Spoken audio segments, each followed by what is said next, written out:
Oh, look at that. Right then, we have just parked up and the weather is not ideal to say the least. I don't know if you can see that on the camera, but it is pouring down. It is the first session of the day, which is going to be a run mixed of intervals, and I thought, you know what, I want a bit of a change of scenery, and when I'm doing intervals, the last thing I want to be doing is running in public, having to stop because of cars, people. So I thought I'd come to the nearest track so I can do some intervals, and like I said, it's a little bit of a change of scenery as well for me. So the session today, I do believe, is 5 to 10 minutes of warming up, and then it's 6 repeats of 1 minute fast pace, 2 minutes easy pace, and then a 5-minute cool down. So there's 6 intervals of 1 minute fast, 2 minutes slow.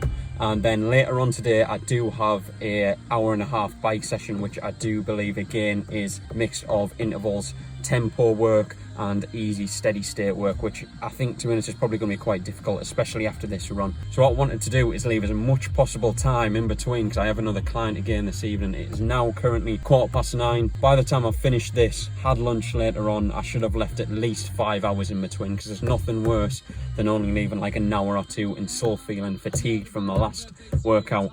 Right, enough of me talking, let's get to it.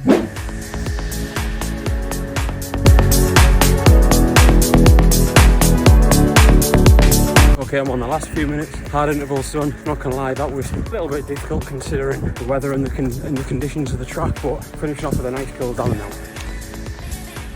Alright, so like I said, that's the workout done now. Enjoyed that, considering the weather conditions. I'll quickly show you now the track. I don't know if you can quite see there, but that is the track. And to be honest, it's more of a mud track, to be honest. It's definitely not an athletics track. It's obviously the ground is not ideal, especially with the weather. But again, enjoyed that. Now I need to go home and big fuel up before the hour-and-a-half bike later. Obviously before the gym's open again with my clients, it's meaning that I have a lot more time to train. So, you know, it's smoke and mirrors that I am able to do all this training with the free time I have. Because when I start training my clients again, I won't have that. So. Okay, we are back from the run now, and we have just had a cup of tea and a biscuit, and I'm going to have an apple and a little bit more food just to fuel up a little bit, because it is only 20 to 11 and we still got an hour and a half before lunchtime. And obviously at the minute, because I'm training a lot, I know that I need to get quite a bit of calories in, but obviously I still don't want to overspill and then just start going fuck it YOLO mode and then just taking in as many calories as possible, because that obviously wouldn't be ideal, because I'd start gaining a little bit too much weight for my liking. So anyway, as you can probably see from today's video title, I want to actually talk about the 80-20 principle, how it can actually help you and how it has actually helped me from the way I look at things, not just in training, but also with my work as well. So all of you that actually watch a lot of my videos and know that I do follow the 80-20 endurance training program, which means that 80% of my training is at a low intensity, around a 3 to 5 out of 10 on the effort scale, and 20% of my training is more on the higher intensity, more towards a 7 to 10 effort scale.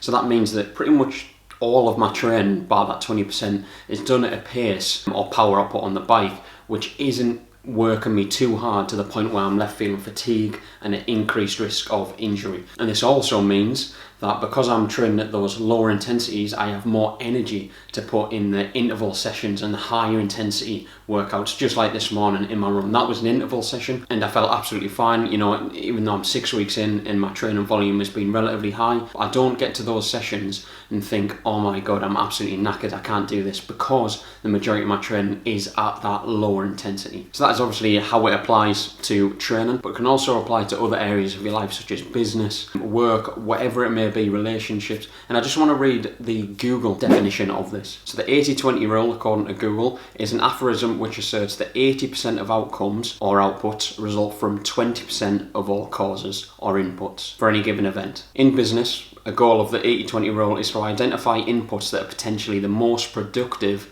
and make them the priority. So what I'll take away from this, as it says on this Investopedia website, in the 80-20 rule, you prioritise the 20% of factors that will produce the best results. So in other words, you rein in on those parts which are, you know, going to get you the highest outcome and highest return. So in other words, that means you should prioritise the 20% which is going to get you the best return. And like I said, in regards to training, that links to the 20%, obviously we're reining in on that higher intensity workout, but the majority of the work, the 80%, is the foundation, the base building, so we have the energy and actually the exertion to be able to do that 20% harder stuff. So I think really maximising on that 20% in regards to training and other areas has really helped me actually progress. Not, like I said, just in training, but in other areas, to make sure that I'm actually focusing on the best things that I need to, and actually progress in a periodic way, as opposed to just running around like a headless chicken and not really knowing what I'm doing. So that's just what I wanted to touch on today. So next up, we've got food, and then we've got our bike session later on. I'm not gonna lie, I'm not really looking forward to it. Again, it's gonna be on the indoor trainer on Zwift, because again, the weather's not ideal, and I do have my bike fit this Monday, which will be interesting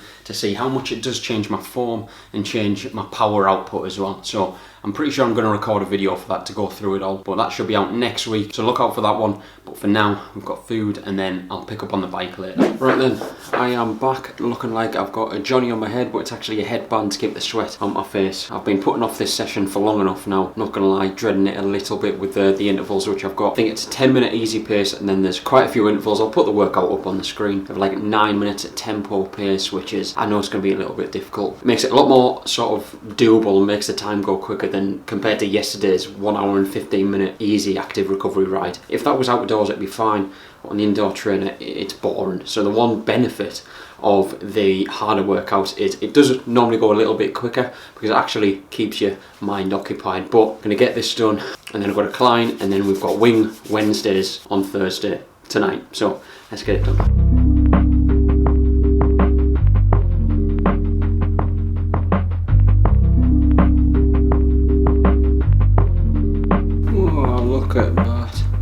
Okay, so that is an hour and a half bike session done, and my battery's just about to go on my camera, so I'll make this quick. Actually coped with that pretty well. I'm not gonna lie, my mate who did it as well said he found it really difficult, and after that I thought, you know what, I'm gonna struggle here. But you know what, I actually handled it pretty well. I tried to leave as long as gap in between my run and my bike as possible. I think that actually helped quite a bit, but yeah, happy with that, with those tempo intervals. Be interested to see in the next few weeks or months, when I redo an FTP test, how I get on, because I think it'll be getting closer to that 300 FTP now. Anyway, need to get changed, get ready for my climb, and we've got wings tonight.